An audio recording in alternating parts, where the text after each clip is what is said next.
The Complete Works of William Shakespeare by William Shakespeare. Act 4. Scene I. A hall in Petruchio's country house. Enter Grumio. Grumio. Fie, fie on all tired jades, on all mad masters, and all foul ways. Was ever man so beaten? Was ever man so rayed? Was ever man so weary? I am sent before to make a fire, and they are coming after to warm them. Now were not I a little pot and soon hot, my very lips might freeze to my teeth, my tongue to the roof of my mouth, my heart in my belly, ere I should come by a fire to thaw me. But I with blowing the fire shall warm myself, for, considering the weather, a taller man than I will take cold. Holla, ho! Curtis! Enter Curtis. Curtis. Who is that calls so coldly? Grumio. A piece of ice. If thou doubt it, thou mayst slide from my shoulder to my heel with no greater a run but my head and my neck. A fire, good Curtis. Curtis. Is my master and his wife coming, Grumio? Grumio. Oh, aye. Curtis, sigh, and therefore fire, fire, cast on no water. Curtis. Is she so hot a shrew as she's reported? Grumio. She was, good Curtis, before this frost, but thou knowest winter tames man, woman, and beast, for it hath tamed my old master, and my new mistress, and myself, fellow Curtis. Curtis. Away, you 3-inch fool. I am no beast. Grumio. Am I but 3 inches? Why, thy horn is a foot, and so long am I at the least. But wilt thou make a fire, or shall I complain on thee to our mistress, whose hand, she being now at hand, thou shalt soon feel, to thy cold comfort, for being slow in thy hot office? Curtis. I prithee, good Grumio, tell me, how goes the world? Grumio. A cold world, Curtis, in every office but thine, and therefore fire. Do thy duty, and have thy duty, for my master and mistress are almost frozen to death. Curtis. There's fire ready, and therefore, good Grumio, the news. Grumio. Why, Jack boy. Ho boy, and as much news as wilt thou. Curtis. Come, you are so full of coney catching. Grumio. Why, therefore, fire, for I have caught extreme cold. Where's the cook? Is supper ready, the house trimmed, rushes strewed, cobwebs swept, the serving men in their new fustian, their white stockings, and every officer his wedding garment on?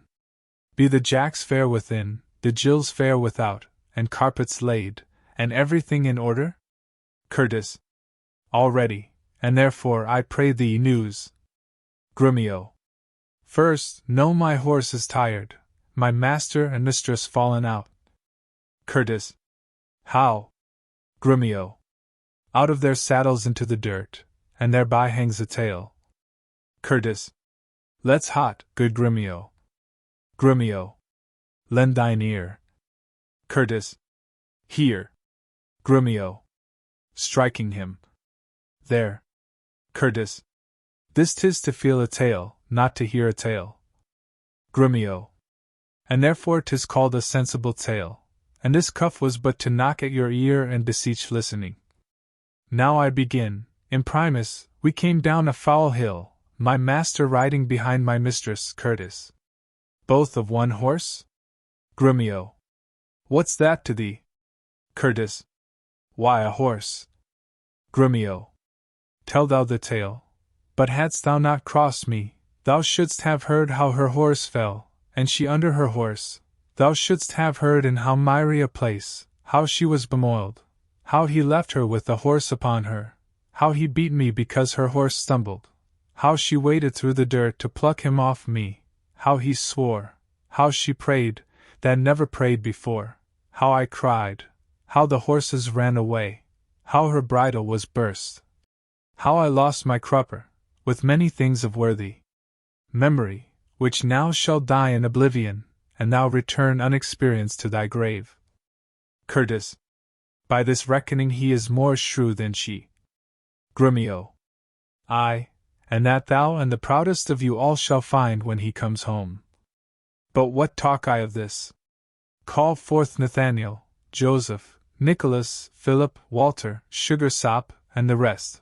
Let their heads be sleekly combed, their blue coats brushed, and their garters of an indifferent knit.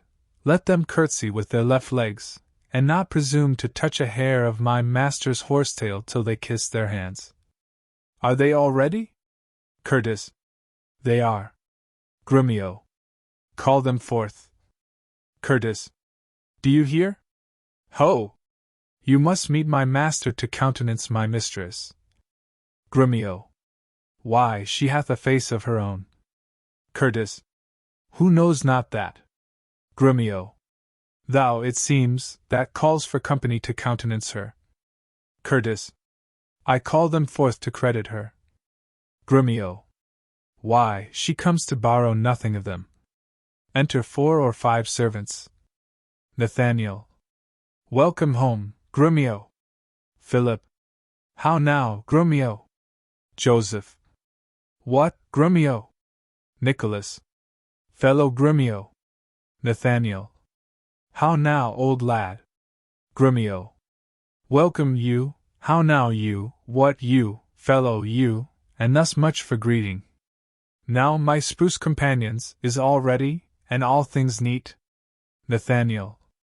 All things is ready. How near is our master? Grumio.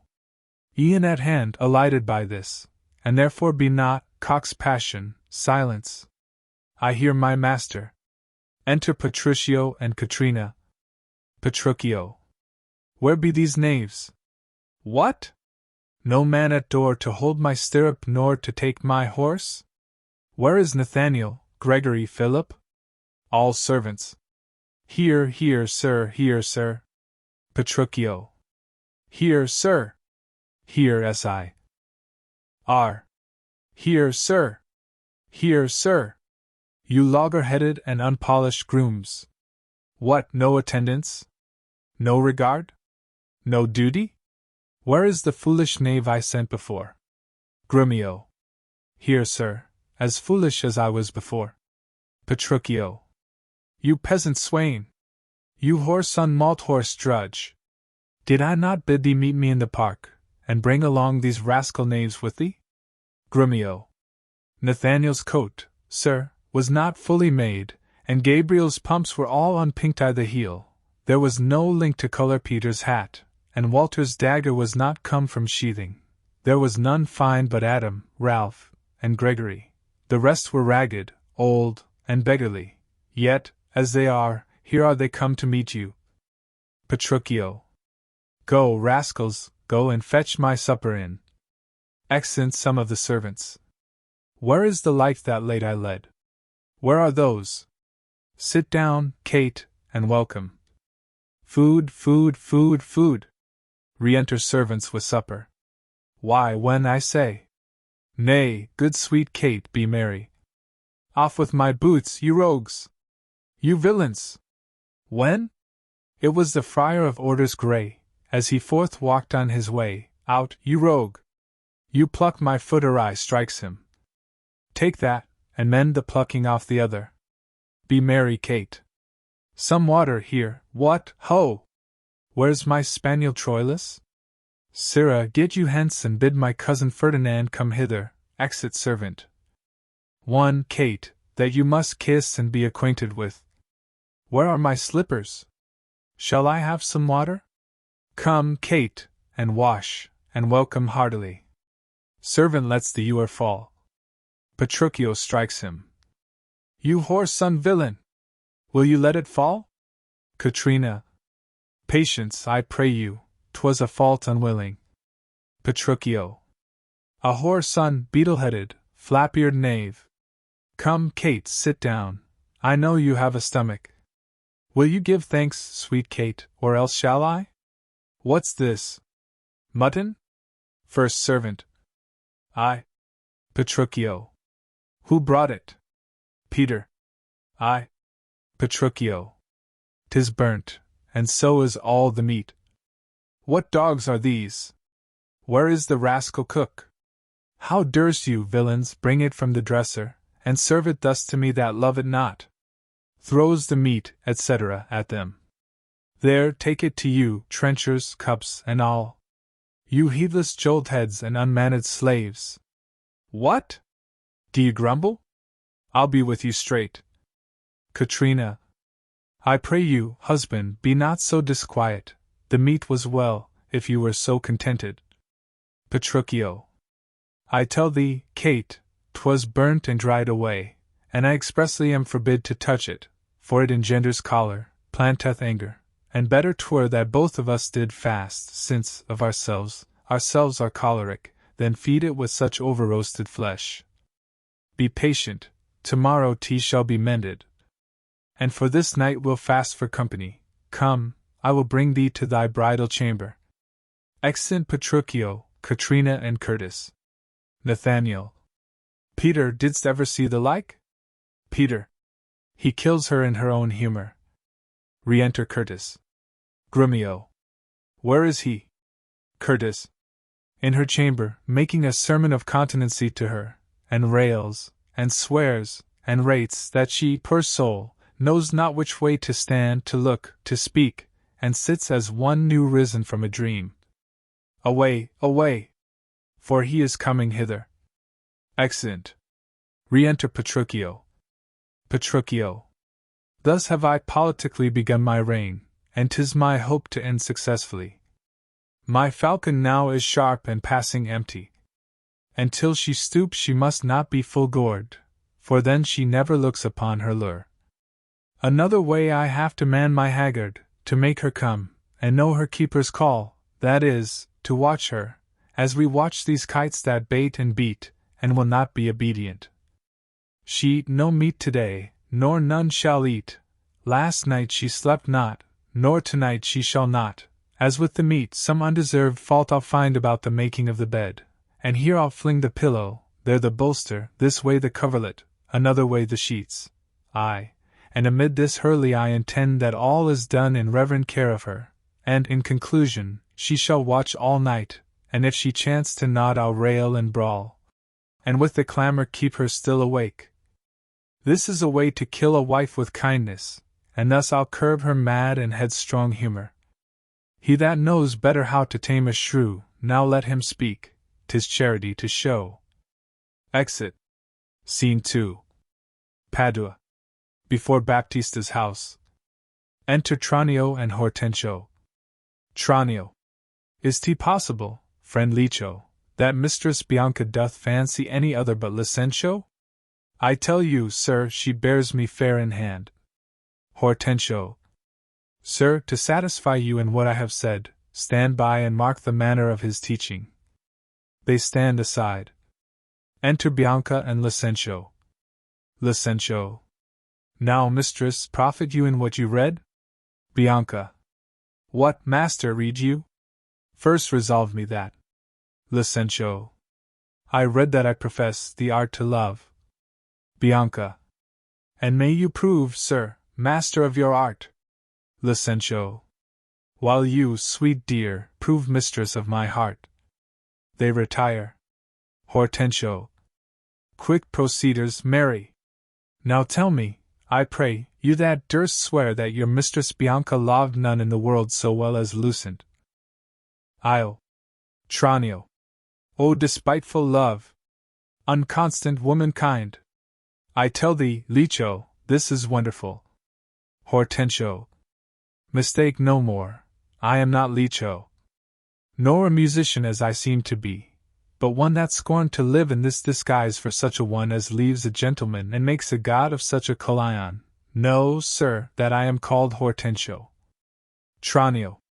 Signor Hortensio, I have often heard of your entire affection to Bianca, and since mine eyes are witness of her lightness, I will with you, if you be so contented, forswear Bianca and her love forever.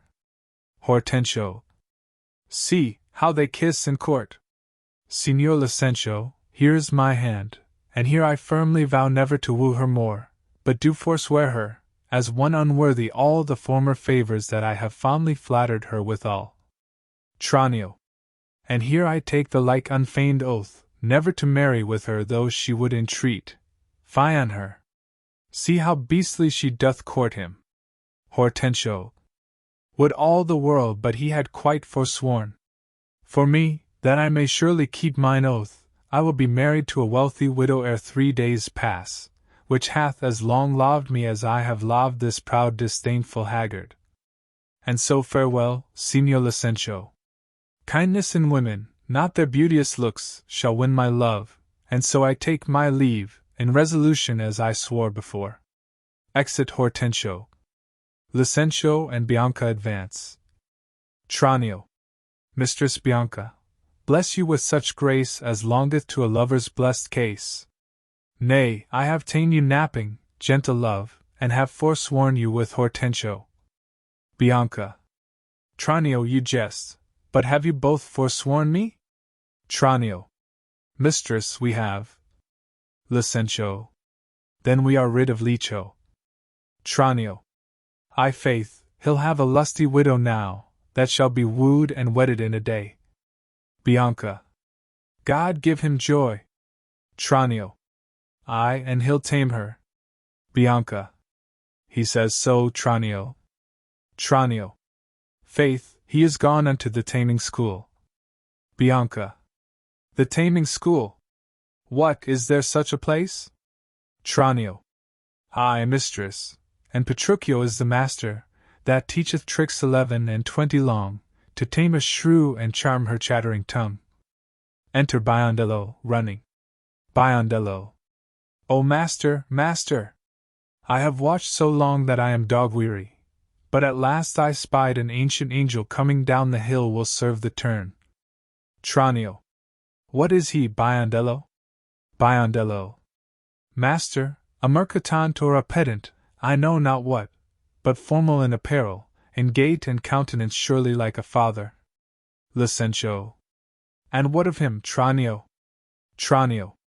If he be credulous and trusts my tale, I'll make him glad to seem Vincentio, and give assurance to Baptista Minola, as if he were the right Vincencio. Take in your love, and then let me alone. Exeunt Licentio and Bianca. Enter a pedant. Pedant. God save you, sir! Tranio. And you, sir! You are welcome. Travel you far on, or are you at the farthest? Pedant.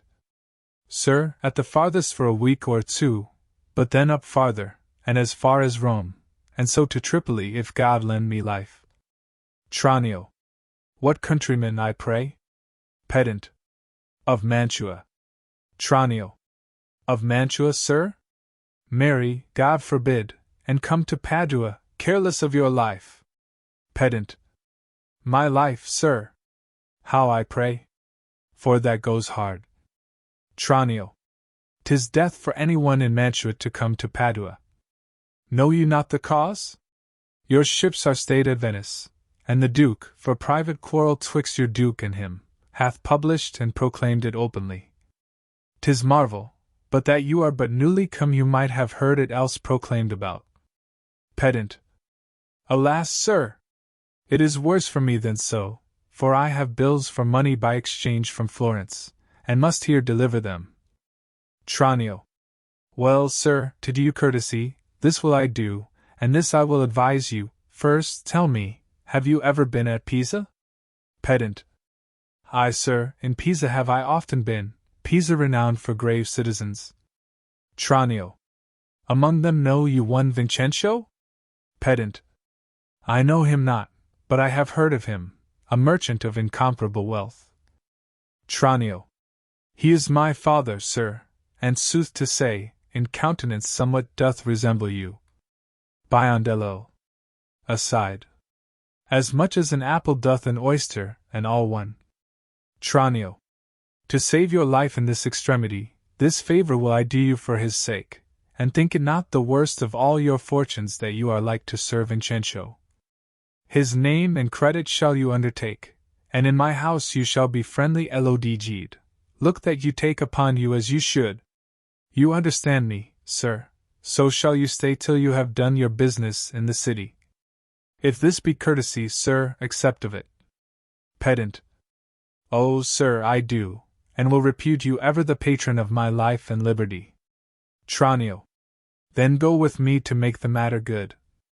This, by the way, I let you understand, my father is here looked for every day to pass assurance of a dower and marriage twixt me and one Baptista's daughter here. In all these circumstances I'll instruct you. Go with me to clothe you as becomes you. Exeunt. Scene 3. A room in Petruchio's house. Enter Katrina and Grumio. Grumio. No, no, forsooth, I dare not for my life. Katrina. The M.O. Re my wrong, the more his spite appears. What, did he marry me to famish me? Beggars that come unto my father's door upon entreaty have a present alms, if not, elsewhere they meet with charity.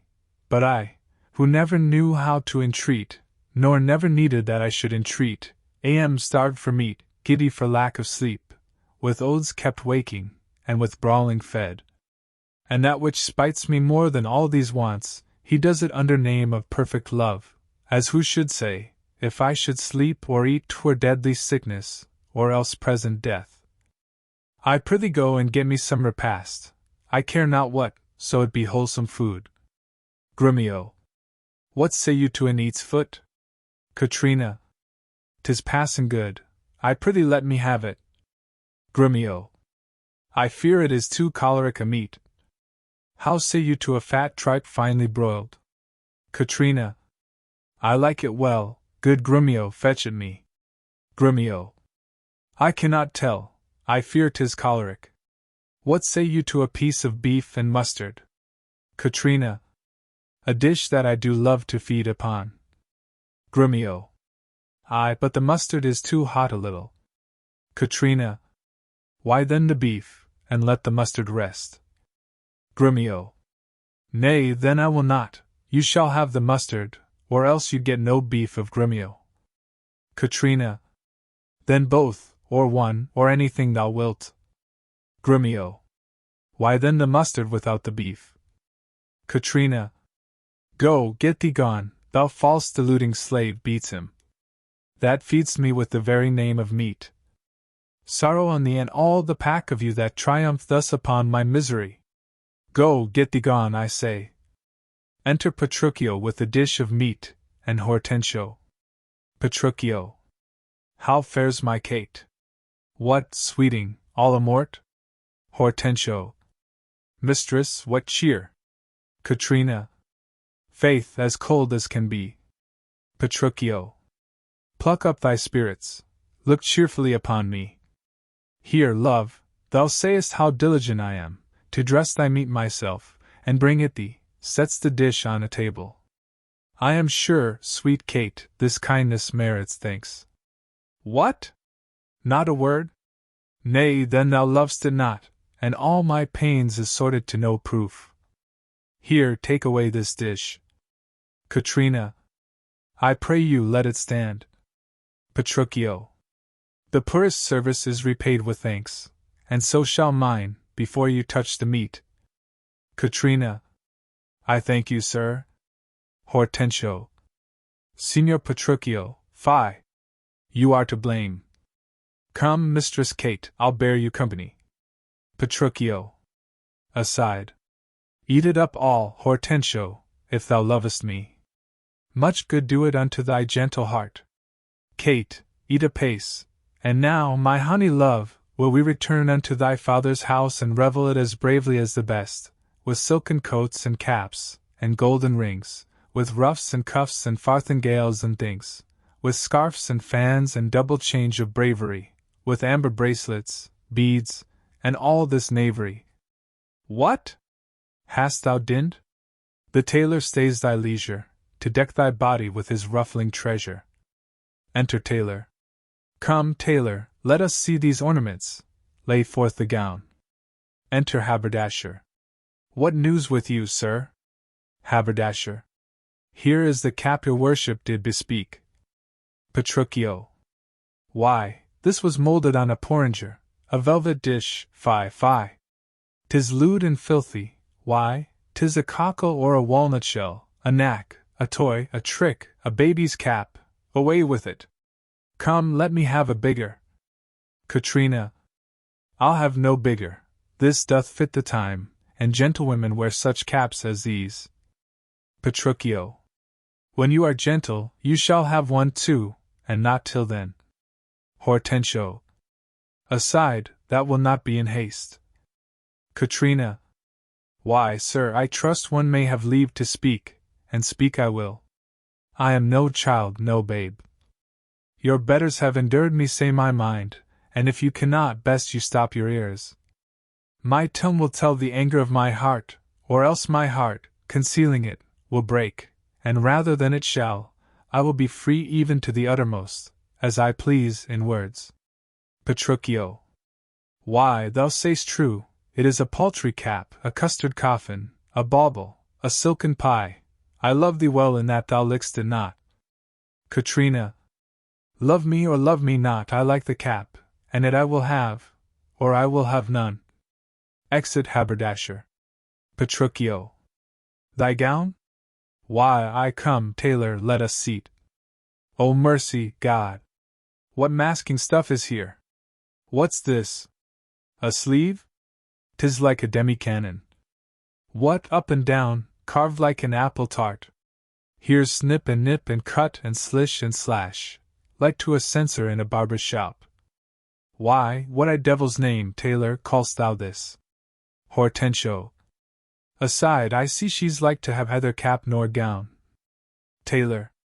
You bid me make it orderly and well, according to the fashion and the time. Petruchio.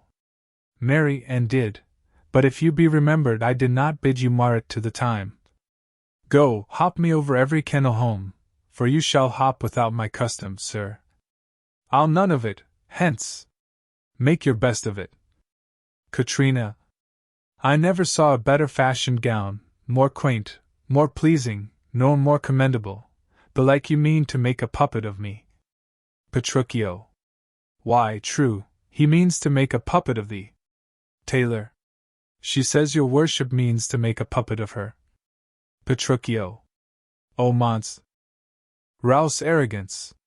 Thou least, thou thread, thou thimble, thou yard, 3/4, half-yard, quarter nail.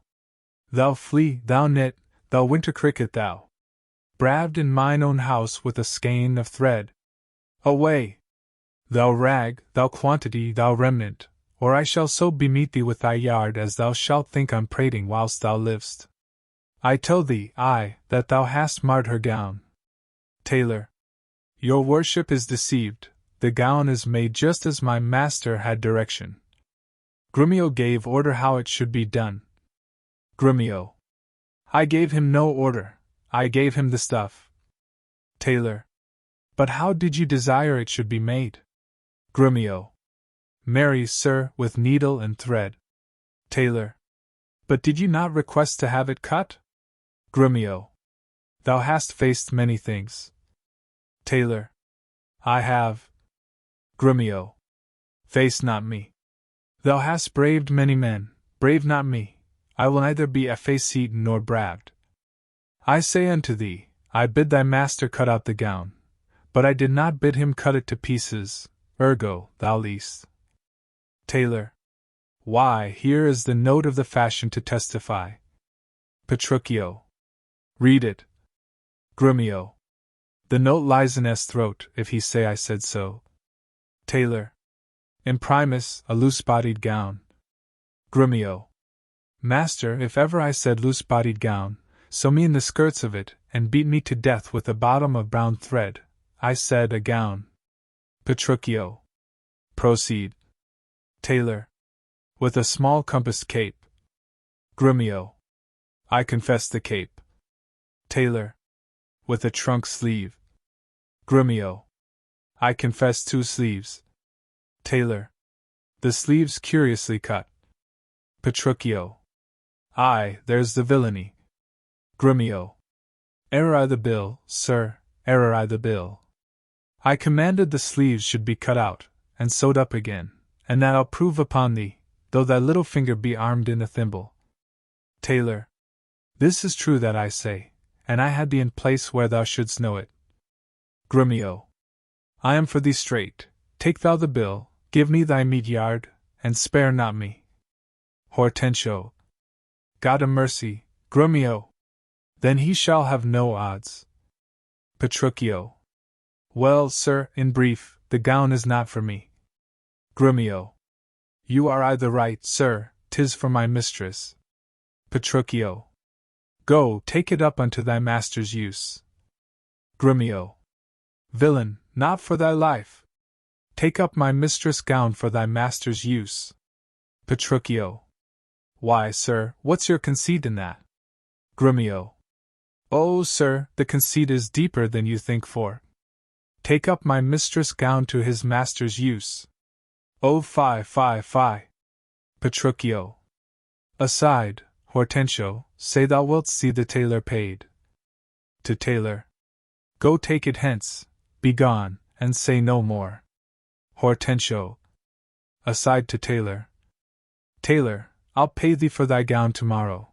Take no unkindness of his hasty words. Away, I say. Commend me to thy master. Exit tailor. Petruchio. Well, come, my Kate, we will unto your fathers even in these honest mean habiliments. Our purses shall be proud, our garments for 'tis the mind that makes the body rich, and as the sun breaks through the darkest clouds, so honor peereth in the meanest habit. What, is the jay more precious than the lark because his feathers are more beautiful? Or is the adder better than the eel because his painted skin contents the eye? Oh no, good Kate, either art thou the worse for this poor furniture and mean array. If thou account'st it shame, lay it on me, and therefore frolic, we will henceforthwith, to feast and sport us at thy father's house. Go call my men, and let us straight to him, and bring our horses unto Long Lane End, there will we mount, and thither walk on foot. Let's see, I think 'tis now some 7 o'clock, and well we may come there by dinner time. Katrina. I dare assure you, sir, 'tis almost 2, and 'twill be supper time ere you come there. Petruchio. It shall be 7 ere I go to horse. Look what I speak, or do, or think to do, you are still crossing it. Sirs, let tea alone, I will not go to-day, and ere I do, it shall be what o'clock I say it is. Hortensio. Why, so this gallant will command the sun. Exeunt. Scene 4. Padua. Before Baptista's house. Enter Tranio and the pedant dressed like Vincenzo Tranio. Sir, this is the house, please it you that I call? Pedant. Aye, what else? And but I'd be deceived, Signor Baptista may remember me, near 20 years ago in Genoa, where we were lodgers at the Pegasus. Tranio. 'Tis well, and hold your own, in any case, with such austerity as longeth to a father. Pedant. I warrant you. But, sir, here comes your boy, 'twere good he were schooled. Enter Biondello. Tranio. Fear you not him.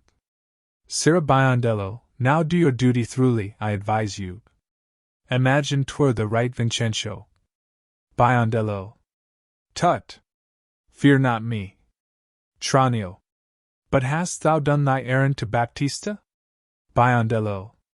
I told him that your father was at Venice, and that you looked for him this day in Padua. Tranio. T'art a tall fellow, hold thee that to drink. Here comes Baptista. Set your countenance, sir. Enter Baptista and Licentio. Signor Baptista, you are happily met. To the pedant, sir, this is the gentleman I told you of. I pray you stand good father to me now, give me Bianca for my patrimony. Pedant. Soft, son! Sir, by your leave, having come to Padua to gather in some debts, my son Licentio made me acquainted with a weighty cause of love between your daughter and himself, and for the good report I hear of you, and for the love he beareth to your daughter, and she to him, to stay him not too long, I am content, in a good father's care, to have him matched, and if you please to like no worse than I. Upon some agreement me shall you find ready and willing with one consent to have her so bestowed, for curious I cannot be with you, Signor Baptista, of whom I hear so well. Baptista. Sir, pardon me in what I have to say. Your plainness and your shortness please me well. Right true it is your son Licentio here doth love my daughter, and she loveth him, or both dissemble deeply their affections, and therefore, if you say no more than this, that like a father you will deal with him, and pass my daughter a sufficient dower, the match is made, and all is done, your son shall have my daughter with consent. Tranio. I thank you, sir. Where then do you know best we be affied, and such assurance ta'en as shall with either part's agreement stand? Baptista. Not in my house, Licentio, for you know pitchers have ears, and I have many servants. Besides, old Gremio is hearkening still, and happily we might be interrupted. Tranio. Then at my lodging, and it like you, there doth my father lie, and there this night we'll pass the business privately and well. Send for your daughter by your servant here. My boy shall fetch the scrivener presently. The worst is this, that at so slender warning you are like to have a thin and slender pittance. Baptista. It likes me well. Cambio, hie you home, and bid Bianca make her ready straight, and if you will, tell what hath happened. Licentio's father is arrived in Padua, and how she's like to be Licentio's wife. Licentio. I pray the gods she may, with all my heart. Tranio. Dally not with the gods, but get thee gone. Signor Baptista, shall I lead the way? Welcome. One mess is like to be your cheer. Come, sir, we will better it in Pisa. Baptista. I follow you. Exeunt Tranio, Pedant and Baptista. Biondello. Cambio. Licentio. What sayst thou, Biondello? Biondello. You saw my master wink and laugh upon you? Licentio. Biondello, what of that? Biondello. Faith, nothing, but has left me here behind to expound the meaning or moral of his signs and tokens. Licentio. I pray thee moralize them. Biondello. Then thus, Baptista is safe, talking with the deceiving father of a deceitful son. Licentio. And what of him? Biondello.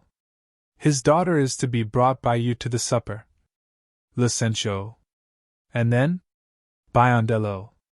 The old priest at St. Luke's church is at your command at all hours. Licentio. And what of all this? Biondello. I cannot tell, except they are busied about a counterfeit assurance.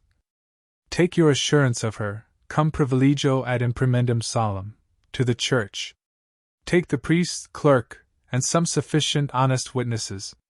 If this be not that you look for, I have more to say, but bid Bianca farewell forever and a day. Going. Licentio. Hear'st thou, Biondello? Biondello. I cannot tarry. I knew a wench married in an afternoon as she went to the garden for parsley to stuff a rabbit, and so may you, sir, and so adieu, sir. My master hath appointed me to go to St. Luke's to bid the priest be ready to come against you come with your appendix. Exit. Licentio. I may, and will, if she be so contented. She will be pleased, then wherefore should I doubt? Hap what hap may, I'll roundly go about her. It shall go hard if Cambio go without her. Exit. Scene V. A public road. Enter Petruchio, Katrina, Hortensio and servants. Petruchio. Come on, I God's name, once more toward our fathers. Good Lord, how bright and goodly shines the moon! Katrina. The moon. The sun, it is not moonlight now. Petruchio. I say it is the moon that shines so bright. Katrina. I know it is the sun that shines so bright. Petruchio. Now by my mother's son, and that's myself, it shall be moon, or star, or what I list, or ere I journey to your father's house. Go on and fetch our horses back again. Evermore crossed and crossed, nothing but crossed. Hortensio. Say as he says, or we shall never go. Katrina. Forward, I pray, since we have come so far, and be it moon, or sun, or what you please, and if you please to call it a rush candle, henceforth I vow it shall be so for me. Petruchio. I say it is the moon. Katrina. I know it is the moon. Petruchio. Nay, then you lie, it is the blessed Sunday. Katrina. Then, God be blessed, it is the blessed sun, but sun it is not when you say it is not, and the moon changes even as your mind. What you will have it named, even that it is, and so it shall be so for Catherine. Hortensio. Petruchio, go thy ways, the field is won. Petruchio. Well, forward, forward. Thus the bulls should run, and not unluckily against the bias. But soft! Company is coming here. Enter Vincenti. Oh, in a travelling dress. To Vincenzo, good morrow, gentle mistress, where away? Tell me, sweet Kate, and tell me truly too, hast thou beheld a fresher gentlewoman? Such war of white and red within her cheeks. What stars do spangle heaven with such beauty, as those two eyes become that heavenly face? Fair lovely maid, once more good day to thee. Sweet Kate, embrace her for her beauty's sake. Hortensio. I will make the man mad, to make a woman of him. Katrina. Young budding virgin, fair and fresh and sweet, whither away, or where is thy abode? Happy the parents of so fair a child, happier the man whom favorable stars allot thee for his lovely bedfellow. Petruchio. Why, how now, Kate? I hope thou art not mad. This is a man, old, wrinkled, faded, withered, and not a maiden, as thou sayst he is. Katrina. Pardon, old father, my mistaking eyes that have been so bedazzled with the sun that everything I look on seemeth green. Now I perceive thou art a reverend father. Pardon, I pray thee, for my mad mistaking. Petruchio. Do, good old grandsire, and withal make known which way thou travellest, if along with us, we shall be joyful of thy company. Vincenzo. Fair sir, and you my merry mistress, that with your strange encounter much amaze me, my name is called Vincenzo, my dwelling Pisa, and bound I am to Padua, there to visit a son of mine, which long I have not seen. Petruchio. What is his name? Vincenzo. Licentio, gentle sir. Petruchio. Happily met, the happier for thy son. And now by law, as well as reverend age, I may entitle thee my loving father, the sister to my wife, this gentlewoman, thy son by this hath married. Wonder not, nor be not grieved, she is of good esteem, her dowry wealthy, and of worthy birth. Beside, so qualified as may beseem the spouse of any noble gentleman. Let me embrace with old Vincenzo, and wander we to see thy honest son, who will of thy arrival be full joyous. Vincenzo. But is this true? Or is it else your pleasure, like pleasant travellers, to break a jest upon the company you overtake? Hortensio. I do assure thee, father, so it is. Petruchio. Come, go along, and see the truth hereof, for our first merriment hath made thee jealous. Excellent all but Hortensio. Hortensio. Well, Petruchio, this has put me in heart. Half to my widow! And if she be froward, then hast thou taught Hortensio to be untoward. Exit.